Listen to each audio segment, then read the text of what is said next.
మనం ఈరోజు ఒక అంటే ఎన్నికలైన తర్వాత మన ఎమ్మెల్యే గారు ఈరోజు ఒక కష్టపడ్డ కార్యకర్తలందరికీ ఒక పదవి అనేది ఇప్పుడు దక్కింది.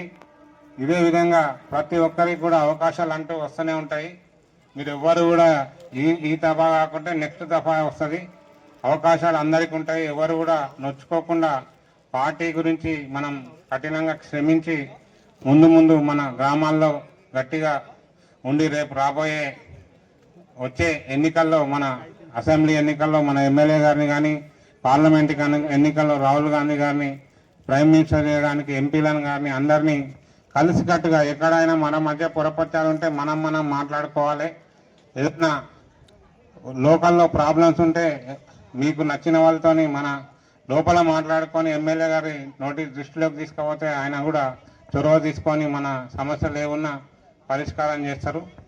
కాబట్టి ఈరోజు పదవి బాధ్యతలు స్వీకరిస్తున్న అందరికీ కూడా ఎమ్మెల్యే గారికి కానీ ప్రభుత్వానికి కానీ చెడ్డ పేరు తీసుకురాకుండా వారి విధులు సక్రమంగా నిర్వహించి పార్టీ బలోపేతానికి అంటే గ్రామాల్లో మీరు ఒక నామినేటెడ్ పోస్టులో వచ్చారు, అక్కడ ఉన్న సర్పంచ్లే కానీ లేకుంటే వార్డు మెంబర్లే కానీ ఉప సర్పంచ్లే కానీ వాళ్ళందరినీ కోఆర్డినేట్ చేసుకుంటూ మీరు పార్టీని ముందుకు తీసుకుపోయే దిశగా పార్టీని స్ట్రెంథెన్ చేసే దిశగా మీరందరూ కష్టపడి పనిచేయాలి. మీకు ఇప్పుడు వచ్చింది పదవి కన్నా ఎక్కువ బాధ్యత అనేది మీ మీద పెట్టండి ఎమ్మెల్యే గారు.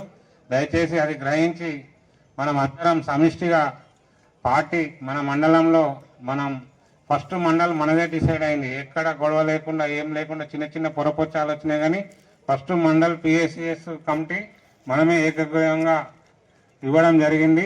దానికి మనందరి అంటే చిన్న ఉన్నా కానీ మనం సర్దుకొని చేసుకున్నాము. ఇదే విధంగా ముందు రేపు లోకల్ బాడీ ఎలక్షన్లే కానీ రేపు ఏదన్నా కానివ్వండి ఎమ్మెల్యే గారు మనకున్నారు. ఆయన నిర్దేశకత్వంలో మనం కాంగ్రెస్ పార్టీని బలోపేతం చేసే దిశగా మనం అందరం పనిచేయాలని ప్రతి ఒక్క ఇక్కడికి వచ్చిన కార్యకర్తలకు కానీ అందరికి కానీ మనవి చేసుకుంటూ అవకాశం ఇచ్చిన మరొకసారి శ్యామ్ గౌడ్ గారికి శుభాకాంక్షలు తెలియజేసి అవకాశం ఇచ్చిన అందరికీ కూడా ధన్యవాదాలు తెలుపుతున్నాను.